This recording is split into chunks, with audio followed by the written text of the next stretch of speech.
What's going on, YouTube? This is What Would Josh Do? And I've got a video that I'm super excited about. I was at work, and this came about 40 minutes ago, and I was like, can I please go home? Can I please go home? Can I please go home? And my boss finally let me go home. Thank you.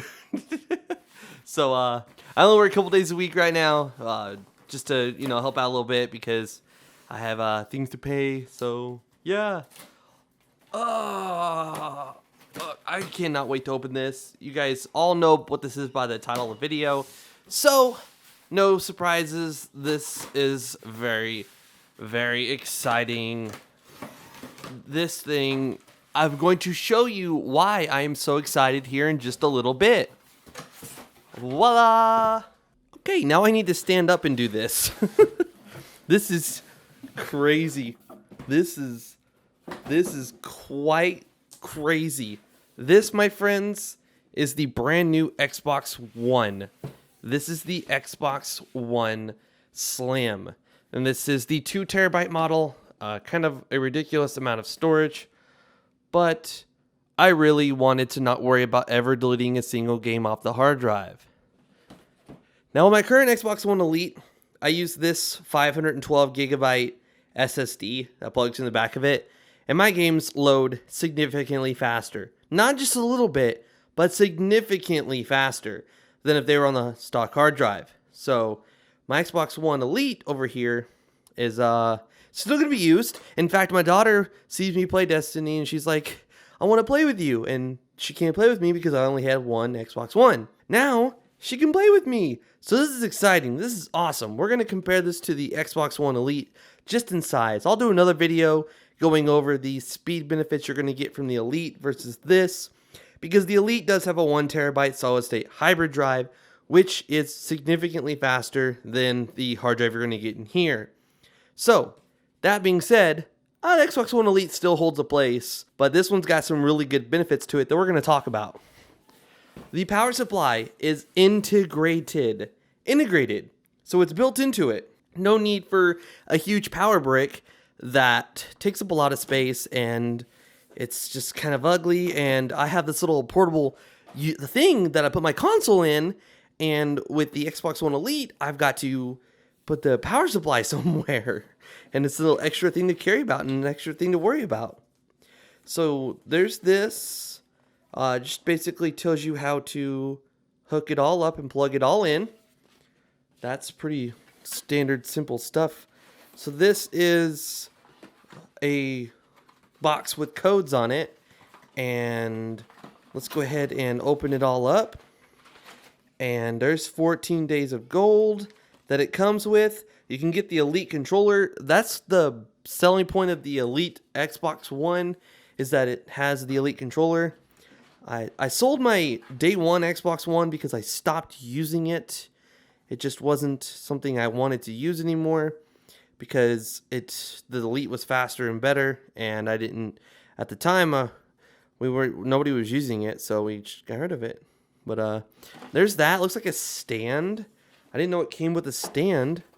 And then in here we've got some cords. Thankfully, not a freaking power brick.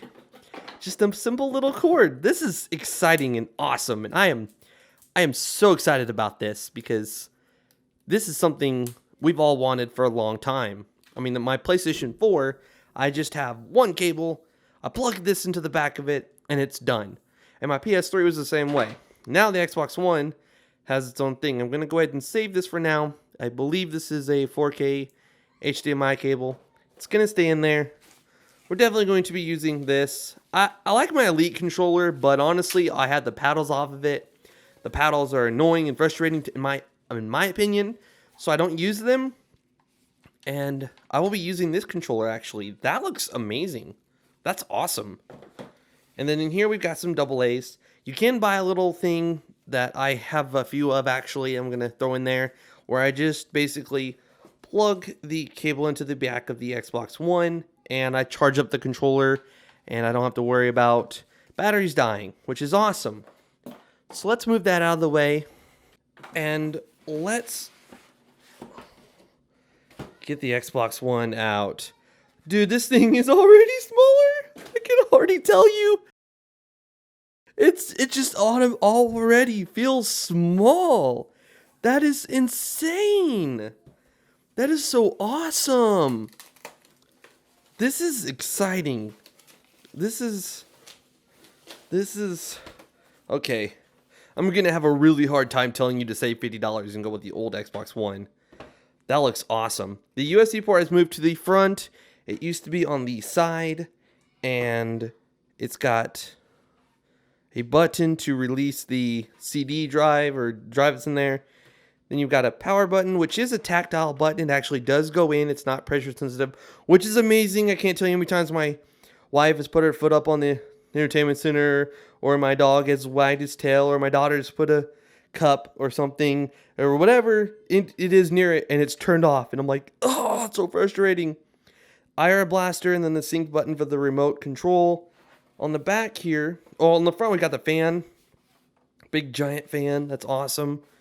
On the back, we have the power cord, HDMI out, HDMI in, 2 super speed USB ports, very awesome, IR out, and the SPDIF cable, and the Ethernet cable, and the Kensington lock. Now, telling you this right now, the old Xbox One Connect is not going to work. I actually have a link I'll put in the description, and I've already registered my Xbox One Elite and my Kinect sensor. So I've got to register this sucker, and then I will be able to do that. So that's awesome. It's going to give us a thing that's going to let us convert it over. I've also noticed that on this side here, there are these little clip things and more air vents. So it looks like this can just go on the bottom here. And we now have, oh, it clicks. Okay, cool. So there's a little bit of pressure you need to apply, and it snaps right in. I don't know if I'll stand it up or not. I don't know. But that's pretty cool that it has that. It can stand up if you want it to. It will restrict some of the airflow, I'll tell you that, because there was some vents on the bottom there. So to undo it, you just give it some force, and it comes off. But looks like there's extra vents. So on the bottom, there's no vents at all. So I would have a hard time. Oh, okay. Model 1681. If you can see that. There we go. Hello from Seattle. Little secret message. Okay, so I think I might actually set it down like this because it's got vents on the side here and some vents on the side there. And if you put the stand on it, you basically block those vents. So I'm going to go ahead and let this stay down. Fun fact, I actually stand my PS4s up so get more air on them. So, yeah. Now let's go ahead and bring out the Xbox One Elite.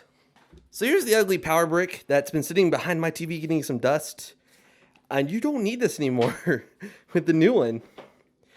And here's my dusty Xbox One Elite. So let's go ahead and just give you a size demonstration of that real quick. So there we go. It's quite a bit shorter when you're standing it up. And it is definitely a lot smaller.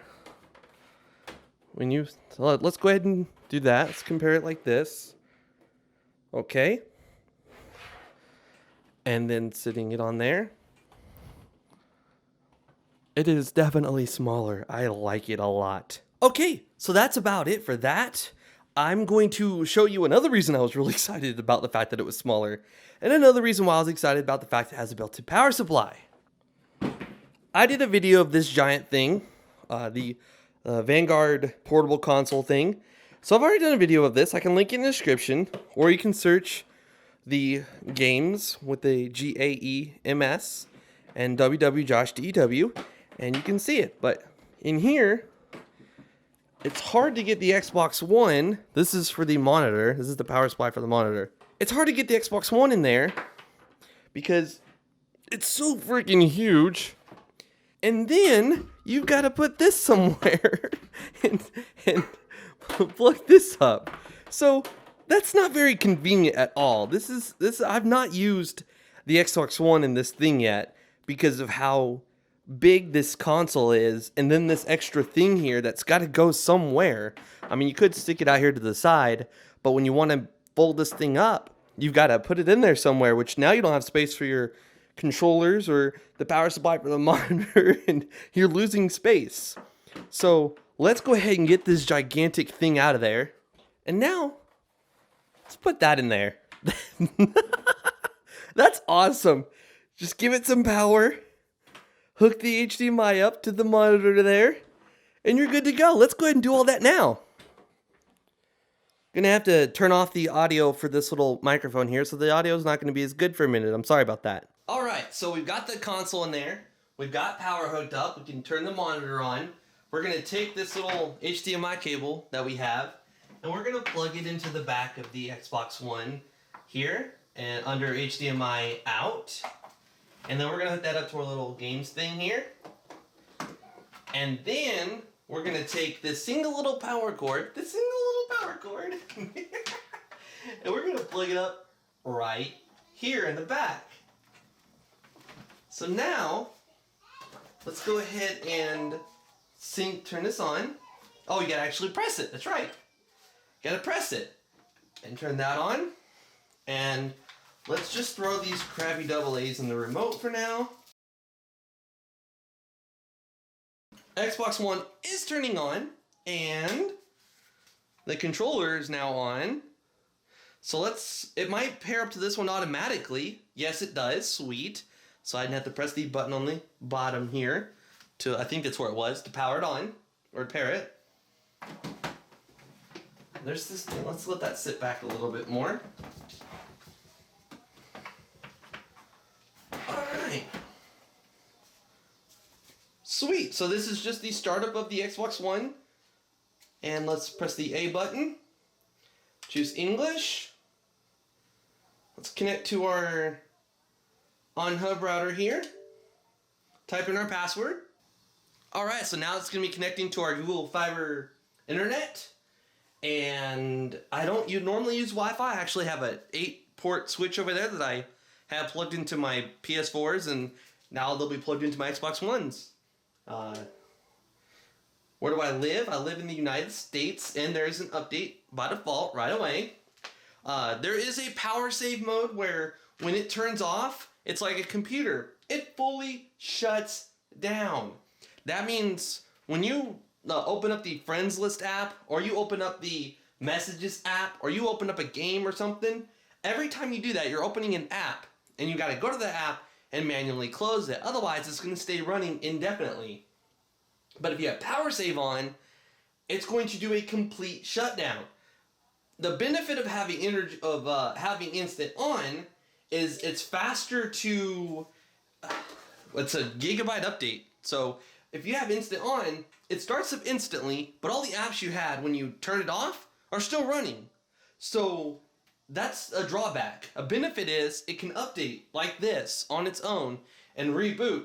And with instant on, you can still go in the settings and choose restart, which is going to do a full shutdown and a full startup. So you can choose to do that every once in a while. Personally, I really like having power save because I like knowing that when I press that power button, it might take a minute for it to start up, which is a benefit of the Xbox One Elite because with that solid state hybrid drive, it knocks off quite a bit of that loading time. So that is a benefit of having the Elite versus this console. But and you also get 1 terabyte, which isn't shabby at all. And then if you want more, you plug this in. I can plug this in the back of this one, which has my Destiny, Grand Theft Auto, Call of Duty games, and all the games I have are on this 512 gig SSD. And I can just plug this into the back and play them. And I don't have to deal with that slow 2 terabyte hard drive. I can deal with this really fast SSD. So I did make a video of this, and again, I will go ahead and link this in the description because I can plug this in the back of this Xbox, plug it into this Xbox, take it over to my stepbrother's house, plug it into his Xbox, and all my games are right here on this thing.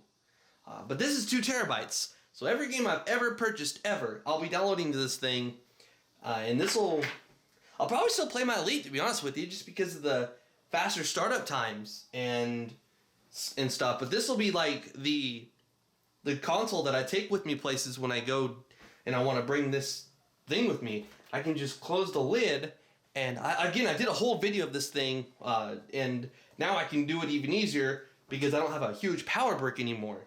So This is exciting. This is awesome. If you enjoyed the video, please give it a thumbs up. I will be doing a video going over the startup times of these two consoles together and showing how games load. And if you do purchase something like this, you don't have to worry about how fast your games load because they're going to load really fast. If you play Destiny, if you go to your inventory and want to, consume something or do something, it's going to be instant. There's going to be no downtime at all. This one's going to have quite a bit of downtime, like about 3 seconds, 4 seconds for that to load. This one's going to take about 1 or 2 seconds, and this one's going to take 0 seconds. So, you have to weigh the pros and the cons. Are you going to have this behind your TV the entire time?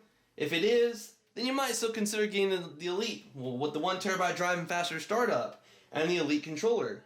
Are you going to be bringing it to a friend's house and going places, and maybe you're going to get one of these and bring this over to a friend's house and be in his living room playing this while he's playing on his TV and you guys are playing together on your own separate monitors.